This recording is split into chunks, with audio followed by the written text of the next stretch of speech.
And greetings, everyone, and welcome to the January statewide call of the California Alliance for Clean Energy. I'm John Smigelski, a member of the steering committee of the California Alliance for Clean Energy. We were recording this call. Only the presentation portion of this call is shared. So please stay muted during the presentation. You can unmute when called on during the Q&A portion, which follows the presentation. There'll be a follow-up discussion next Thursday, January 30th, 12 to 1, same Zoom link. This call is for Alliance members only and are not recorded. Our speaker today is Dr. Rich McCann, a principal at M.Cubed, debunking the solar cost shift and a bit more. But before I introduce him, I want to point out we had quite a number of emails on this topic, more than any other I can remember. Some actually called for inviting those that promote the cost shift into this call, and we're not including them in the statewide call. These calls are considered a special place for members to have a private conversation consistent with our mission. I'm very pleased to introduce Richard, an economist and expert witness at many CPUC proceedings over his last 30-year career. I had the pleasure of interviewing him on my fledgling podcast. He's done important work on a critical topic. The cost shift is a made-up concept used by many utilities to divide the advocate community. And some of our email chain, you can almost see it's still happening. But the old adage goes, technology tells you what you can do, economics tells you what we should do. So it's important we get the economics right. So with that, I'd like to turn it over to Richard for his presentation. Well, thank you, John. Pleasure to be here to talk about this issue. We've talked with a number of legislators, their staff people, and other policymakers within state government about this will we've been getting a pretty positive response so far in this. I will share my screen so we can walk through walk through our slides. You can see that here that we've worked for a lot of different clients over the years. M.Cube's been around 30 years. I've been in consulting about 40 years and testified about. You're not sharing yet. Oh, let me see. Oh, one more button. Sorry. There we go. Too many buttons to push. We've been working for a broad range of clients that you can see on this list. This is actually a more recent list. The state agencies are longer term, but the other ones are much more recent. And so I just come from this perspective. This initial analysis actually came out of work that I did for a coalition of farming interests in the NEM 3 proceeding at the Public Utilities Commission about 3 years ago. And then the California Solar and Storage Association about 6 months ago retained us to dig deeper into this issue based on having seen the analysis that we had done. So let's go. I have to get on the right screen.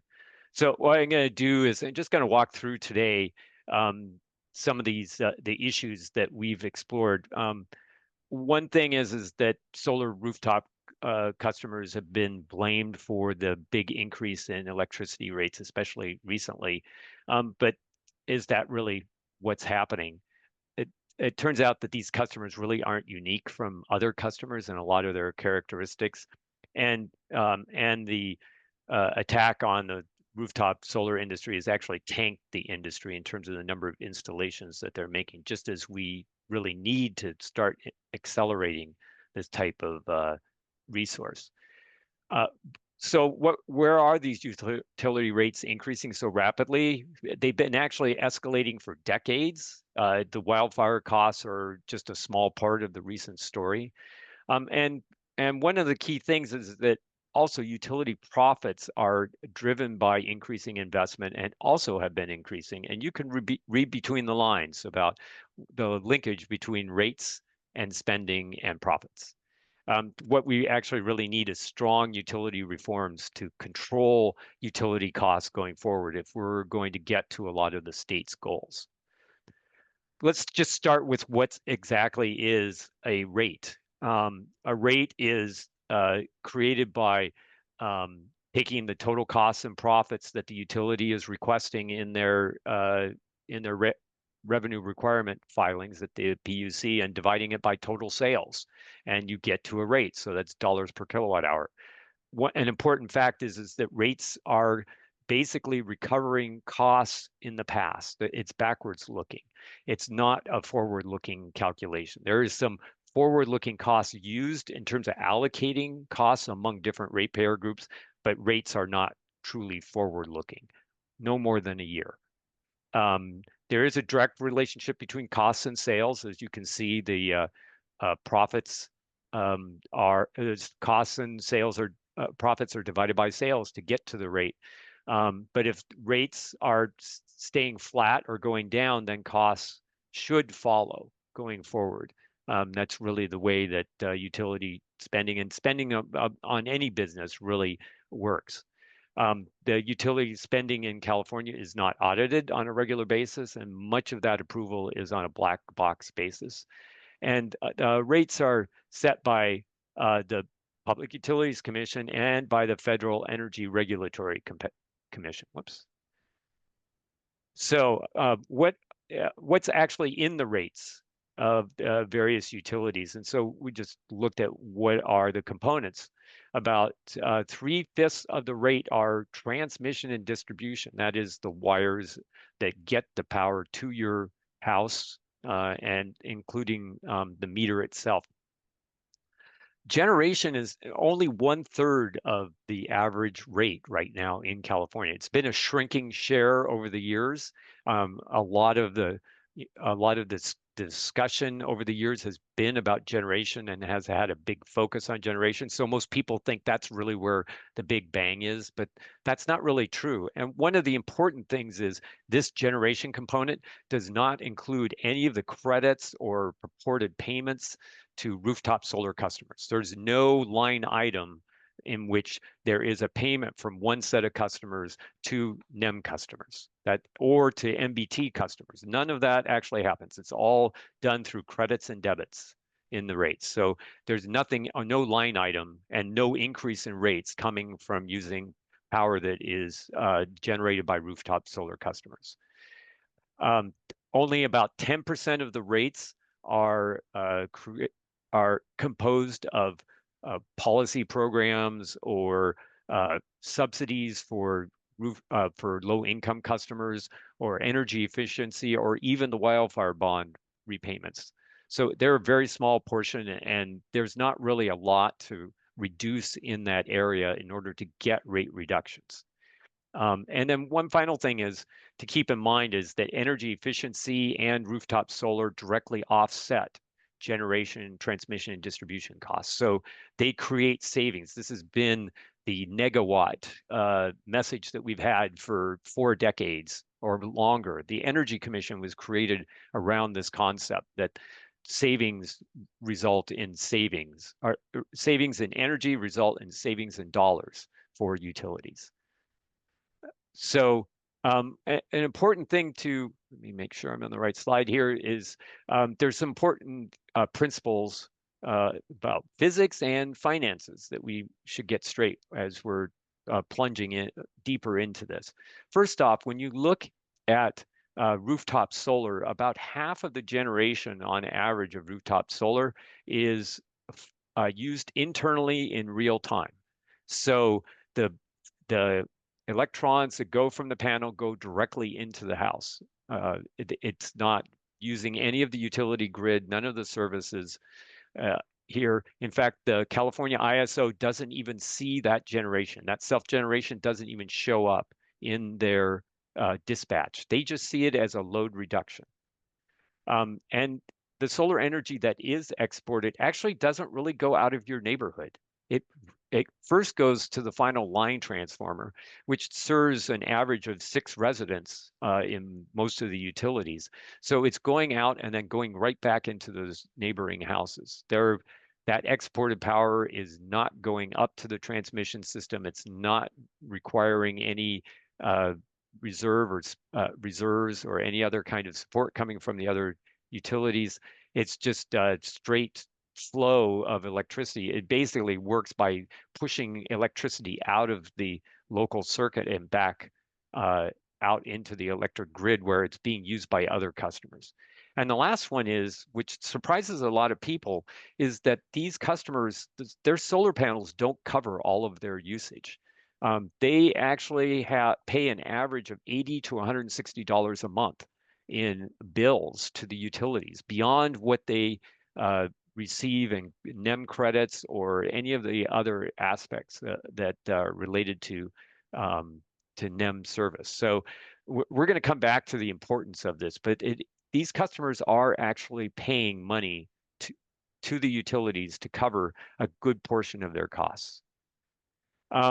So we want to look at one of the other things that aspects that sometimes have a misunderstanding by people outside. The thing that you hear about in the news is the peak loads reported by the California ISO. This is what we call the metered load. That's the electricity that shows up in your meter, shows up on your electric bill. That is that purple line. That purple line is a peak load for a hotter day in August, served by the California ISO. And you'll see in this case, it's about 40,000 megawatts. The record peak, or not the record peak, the highest peak this last summer was about 48,000 megawatts. So this is higher than average, not the highest peak load day. Well, on top of that, actually, this dashed area here is load that is met by self-generation by rooftop solar customers. And it's another 10,000 plus megawatts above the metered peak. So in fact, what's happening is these rooftop solar customers are meeting their own energy needs and displacing utility investment that would have occurred in order to meet that load going forward. And I'm going to talk a little bit more about that, what's involved with this in a second. It's also interesting to see the utility scale solar, which is this golden yellow area. It's grown quite a bit and has pushed down the amount of generation in the middle of the day. And the other resources generation resources that the CAISO uses have responded.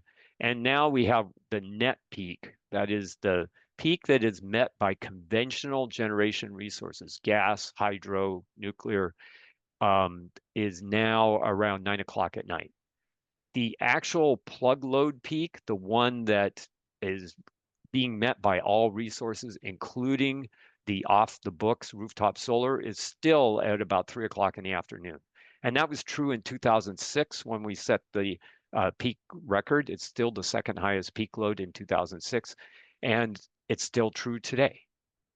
Even though you hear about the duck curve and all of this other stuff shifting, that's all about metered load or even about the net peak of how the CAISO is trying to meet various resource needs on its system. So the question that I first addressed 3-4 years ago was what type of displacement has occurred by having rooftop solar or distributed solar resources in the system. And in 2005, the California Energy Commission prepared a forecast in its 2005 IPER. And as you can see, this red line goes upward. That's what they were forecasting. And they're forecasting a peak load of over 60,000 megawatts by 2023. The actual recorded peak over that time is this blue line that's has some spikes along the way because of unusual conditions. So for example, 2022 was a peak load that was under extremely unusual conditions that you in fact would not want to build resources to. But even then, you see this trend line, this dotted line. This trend line shows that the peak load has essentially been flat, and there's a 15,000 megawatt difference between the forecasted peak load and what actually occurred. This bottom line is the metered peak load. As we can see, the solar NEM capacity, rooftop capacity, has gone to about 15,000 megawatts over that time, and the correlation between this is almost perfect in terms of the addition of solar rooftop capacity and the reduction in the peak load over that same time period. When you look at this, what has actually happened is electricity use is actually reaching 60,000 megawatts of peak these days. It's just that the metered peak is 15,000 megawatts less. And the difference is being met by rooftop solar today, based on looking at that other graph, this previous graph here that we were looking at here. Same issue here, that peak load difference is really being met by rooftop solar. So we are looking at, one other point here is this is not departing load.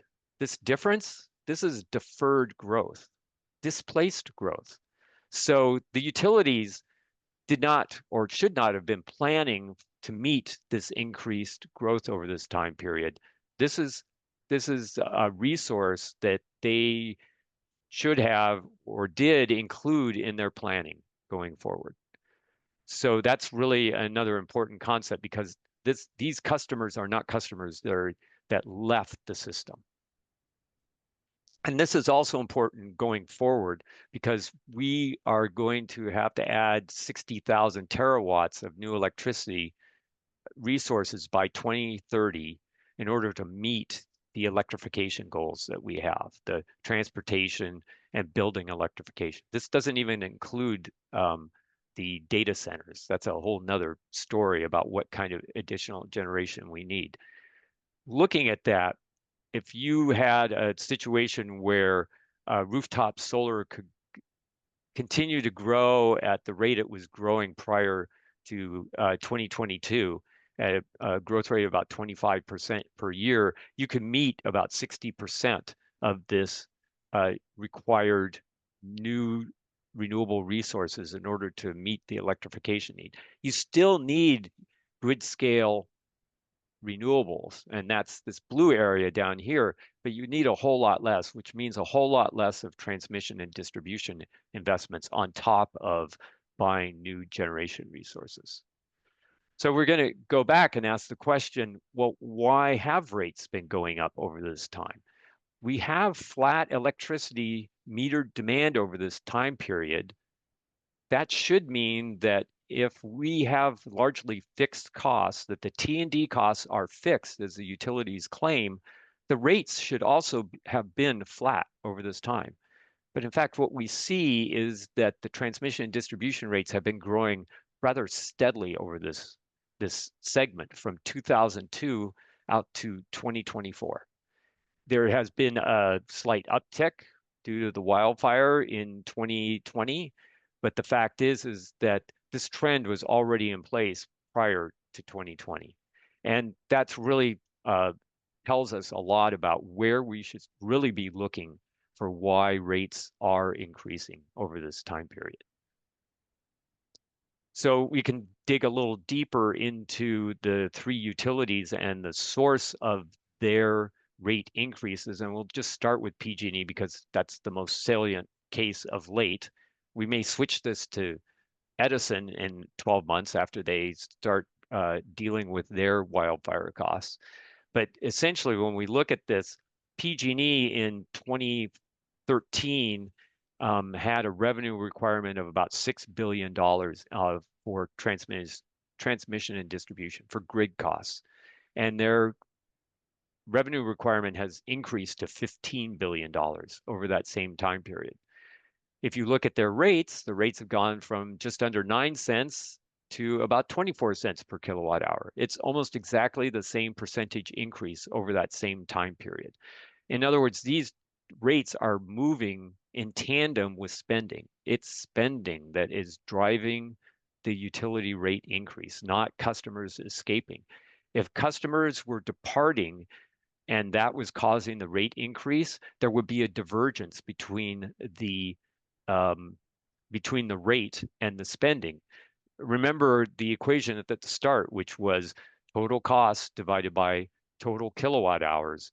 And if the numerator is staying the same and it's declining because of lost sales, that means the denominator is getting smaller, then you would see this graph looking much different than it is now. And if we move to looking at the two other utilities for Edison and for San Diego, we see a very similar pattern. The oddity of San Diego is that for 2 years, 2022 and 2023, they overcollected on their revenue requirements, and their rates went up, and 2024 reflects them beginning to refund that overcollection. So their pattern is a little odd compared to the other two, but they still have the same pattern. And if you go back and look at their rates since 2002, you can see that they've just continually had an increase in those kinds of rates over that time. So the real story here is it's not departing load or customers generating their own electricity or any of that that's causing rates to go up. It's utility spending that's causing it to go up. So you might ask, well, where's wildfire costs? Isn't that why rates are going up? That's the story that's being told. Well, they're not that big. Wildfire spending is only about 12 to 13% of total utility spending. And the amount for PG&E is only slightly higher than the amount for the other two utilities. And this pattern actually goes back to 2020. There was a big jump in wildfire spending in 2021, but then it's been fairly constant over that time. We looked into the utility filings in their general rate cases in order to get this information. So we have some documentation to it, and that's really looking at this. If you look, the transmission and distribution revenue requirements jumped by $6 billion from 2023 to 2024, and only a small portion of that can be explained by wildfire. It's really the wildfire increases happened earlier. There's something else, and I got to be honest, I don't know what it is that caused the amount of spending that's in rates to jump so much in that year. So we ask, well, what are the utilities doing about this? What's their role in this? And basically, it's profits. They get a 10% return on equity for every dollar invested in their utility grid system. And there's a motivation for them to invest more in order to increase their profits. Over this time period from 2005 to 2023, their profits increased by over 150% during that time. And you can see it's been a pretty steady trend, except for with the wildfire in 2018 and 2019. And of course, PG&E was convicted for felony murder in their cases. And of course, their profits went down during that time. But if you notice, they've now gotten back and they're back on trend. And I expect that their trend line will just resume where it was before going forward. So this is an important aspect to remember when we're talking about what is the source of utility spending. Why are utilities spending so much? And we'll talk a little bit more about some of the issues behind this aspect of it. So I'm going to turn to the cost shift analysis. Some of you have probably seen the report that the Public Advocate's Office put out in August. We got their spreadsheet a few weeks later after they issued this report. I just copied the equations from their report out of the report and pasted it into this presentation. I'm not going to go through this, but you can see both are pretty simple equations. I would say they're simplistic because they made 4 big mistakes that I'm going to talk about in how they did their analysis. And so when we look at it, we start out by looking at this graph, which shows they claim an $8.5 billion cost shift from these various customers. The first error that they make is they assert that customers who self-generate are obligated to pay the full retail rate to the utility net of a small credit.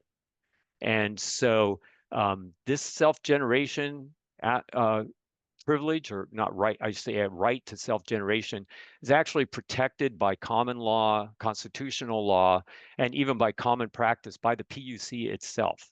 And even further, there in the NEM tariffs, there's a guarantee that customers will not be billed for their usage beyond the meter, and they also will have that right for 20 years in the tariff. And the what the PAO is claiming, we need to revoke and revise those tariff agreements.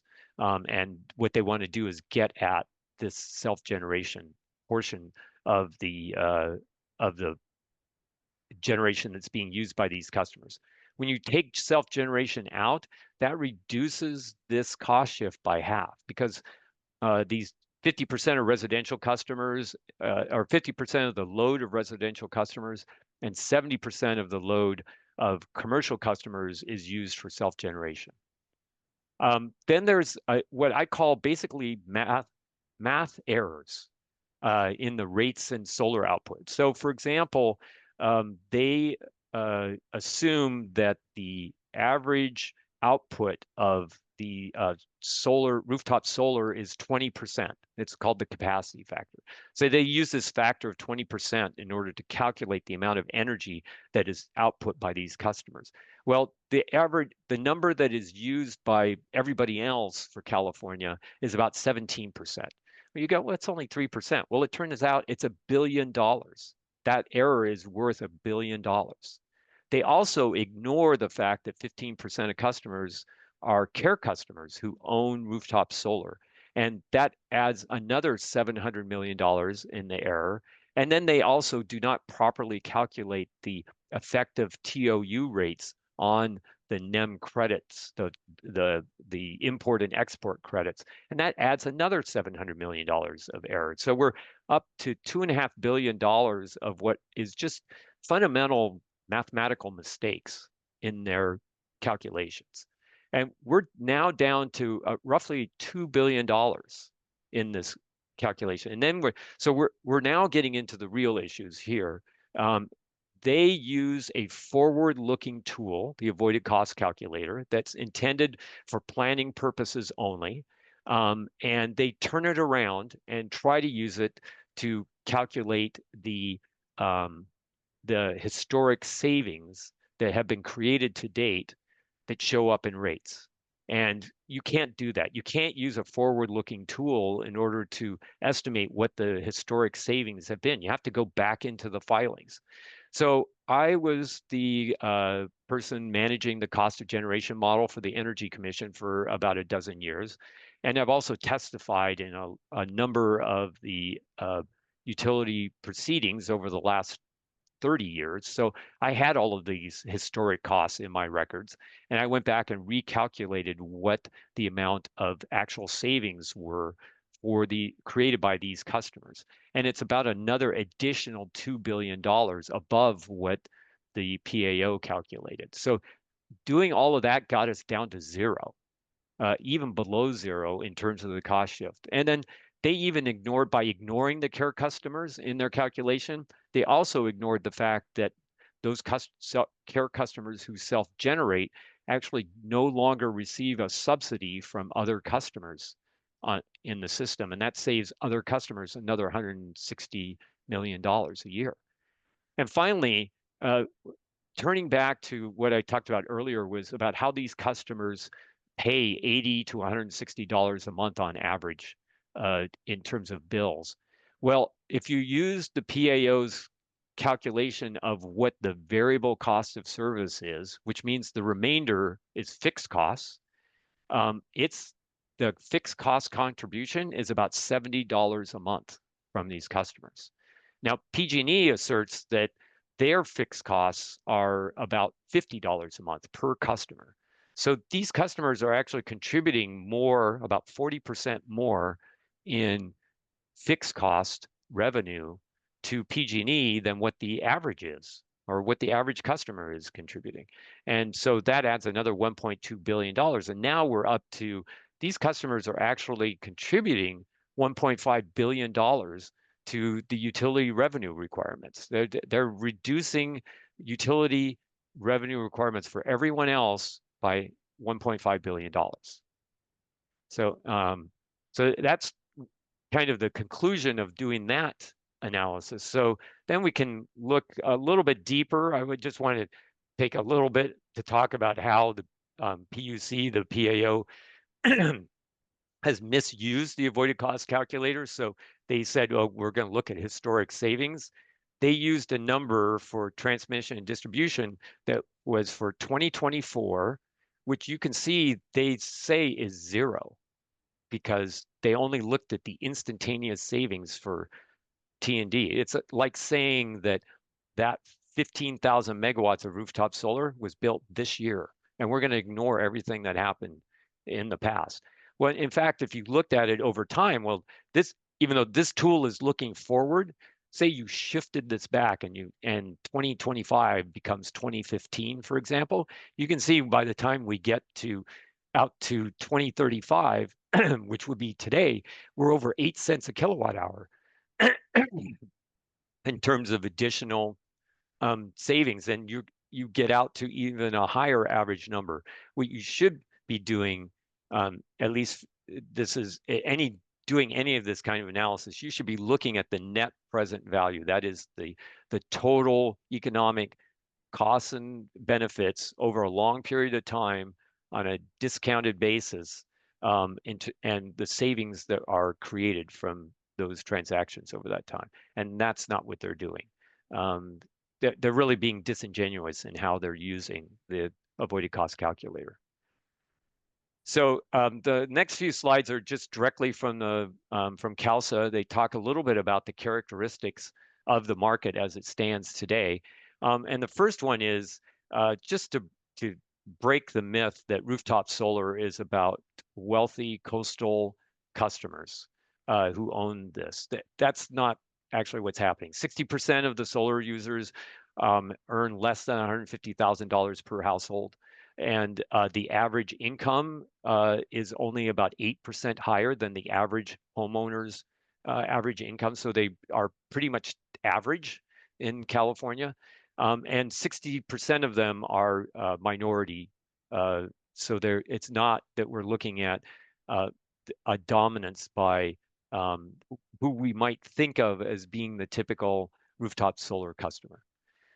And on top of that, when we look at what happened with the NEM 3 decision, what happened to the industry itself, it was steadily growing until late 2022 when the decision was issued.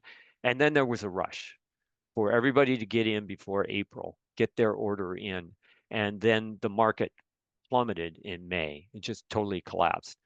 The fact is that it has not recovered over this time. This large lump is only about 6 months worth of orders, and we're now 18 months after this, actually almost 2 years beyond that. And what we're seeing is we're not seeing a resuscitation, and we're not seeing a big increase. We're seeing more people install storage with their solar, but the amount of solar that's being installed is so small that there's not a big increase in the amount of total storage that's being installed. So just returning back to the question of what we should be looking at doing going forward, we can see what the increase was in added solar, both utility scale and rooftop solar. We got to 36,000 megawatts in 2023. We still have to get to 130,000 megawatts, 130 gigawatts by 2045. We're only about a quarter of the way to where we need to be in the next 20 years. And we're going to need all of our resources in order to get there. We can't rely solely on utility scale solar in order to get to the level of generation that we need. That's just going to be hugely expensive. So now that we have a pretty good idea of where the real cost increase are coming from, and the fact that we're going to have even bigger potential revenue requirement increases going forward, we need to think about how we need to reform how the utilities recover their costs and what is done at the Public Utilities Commission. The first one is to reform the utilities cost recovery mechanisms and how they are incentivized to make investments. There's a number of more detailed matters behind that. I've written a chapter in a book. We're preparing a potential white paper that has more detail on this. And we should have more out in the near future. But we are thinking seriously about this matter. It's not just simple PBR, performance-based rate making, isn't going to solve this problem. It's going to have to be deeper than that. We need to closely audit utility spending and be willing to penalize misspending. So these utilities have been making investments in the past without the PUC going back and saying, why did you spend on that? And this is actually one of the problems that we have decoupling in the state, which is a mechanism that took away the incentive to increase sales. So what the utilities did instead is forecasted increased sales in the future. But the energy or the PUC never goes back and says, well, those sales never materialized. Why did you invest all of this money? So that's one of the missing steps that we have to reintroduce into the process. We need to stop the revolving door between utilities and the commission. This is a very serious problem. I was actually had a commissioner who issued a decision that made no sense and was working for a utility 6 months later. And then there's other misincentives that also happen in the regulatory process that we need to address. We need to design better rates and programs that are going to achieve electrification cost effectively. And there's some of these ideas in more detail. There's a group, the Local Government Sustainable Energy Coalition, that my partner works for, where we designed a carbonization incentive mechanism rate that would have a special rate, a much lower cost rate for those customers who adopt electrification. And there's other sorts of rate design factors that we need to include. We need to focus on adding local bottom-up resources that displace utility investment to keep utility rates down. We need to have the utilities adopt more cost-effective wildfire management strategies. I've talked about one strategy. University of California has done the cost analysis on another one. Ratepayer advocates have done other ones. All of these alternatives cost less than a quarter of what the utilities are proposing in order to do wildfire management. The difference is utilities don't profit as much if they choose one of these alternatives. And finally, we need to stop punishing those who did a good deed at the behest of the state. We had the million solar rooftop initiative started in 2006. Why are we trying to go back and take away what the benefits that they gained by doing something that we asked them to do? And so this is really a key factor that we need to keep in mind when we're trying to design these policies. So where do we go from here for solar customers? As I said, we need to stop harassing the customers who made their investment. We need to do no more harm to the industry if we want to get it started. We need to not have solar taxes. We need to work on not having excessive permitting fees, avoiding fixed charges. We need to have the state stop blocking contractors' abilities to install batteries by requiring a much higher level of certification for installing batteries than for solar panels. We could launch something along the lines of a battery initiative that will increase the amount of storage. We can see how successful the solar rooftop initiative is. We could do that again for batteries. We need to cut red tape. There's still a lot of extraneous things that are done that require much more in terms of costs for installing rooftop panels and for installing storage, particularly storage now. And then finally, as I've said, we need to fix the perverse profit incentives for the utilities to just spend more money knowing they're going to get higher profits in the future. And with that, there's our contact information. Mine's at the top. And feel free to reach out to me with any questions that you have. There's also on my blog is the report with the work papers for how I did the cost shift analysis. And there'll be a white paper coming out soon that has more detail on that as well. Thank you for watching this presentation from the California Alliance for Community Energy. This concludes the published portion of our monthly call. If you would like to participate in our monthly calls, including Q&A, please consider joining the California Alliance for Community Energy. For more information, you can see our website at cacommunityenergy.org/apply.